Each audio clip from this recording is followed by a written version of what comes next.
Hi guys, it's Christine and welcome to our family budget. So today in this video, gusto kong i-share sa inyo aking 3 steps kung paano mag-ipon ng pera. So let's get started. It's number 1, mag-set ng amount kung magkano yung isa-save mo. Yes, very important kasi for example, for this month or for this quinzena, kailangan mo mag-save ng at least 2,000 pesos kung kaya mong mag 2,000 pesos. So, for example lang yun kung kaya mo.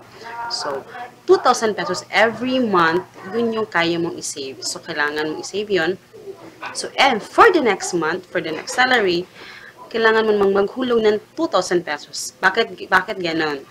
Kasi, consider mo siya na parang bill na parang mandatory na kailangan mong maghulog doon. Compare sa kung for this month, hindi siya fix yung budget mo for your savings. Yung for this month, maghuhulog ka lang ng 500 pesos for next month.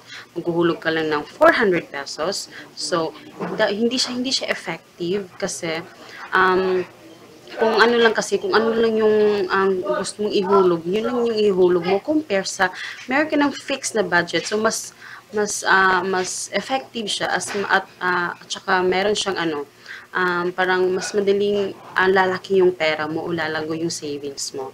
So which is yun yung ginagawa namin as much as possible. Yun yung talaga yung ginagawa. And number 2, gumamit ng envelope system. Na-vlog ko na to, ililink ko na sa description box yung video about paano gamitin yung envelope system. So, yun yung ginagamit ko or ginagamit namin sa aming every month na savings. So, I have here, meron akong example, ipapakita sa inyo. This one, ito yung envelope na ginagamit namin sa aming savings. So, meron ka nakikita, it's for haircut. So, yan.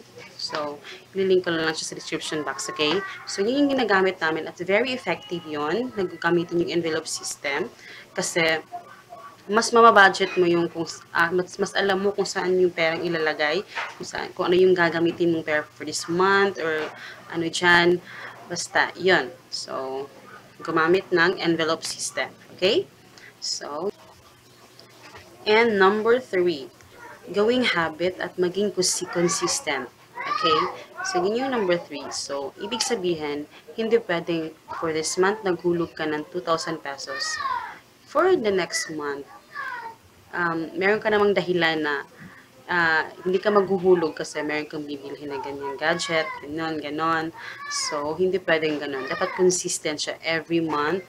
Kailangan maghulog na maghulog. Kasi kung hindi ka magiging consistent, parang ang mangyayari, parang useless lang yung pag-ano mo ng savings mo na mangangarap ka lang na gusto mong umunlad yung buhay mo pero hindi ka naman nagbabudget ng maayos at hindi ka consistent sa yung savings. So, gawin mong habit,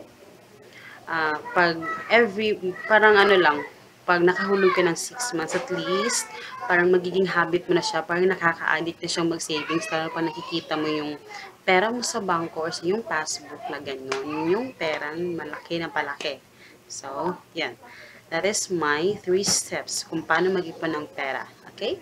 I hope you guys enjoy and see you in my next video and please subscribe. Okay? Bye!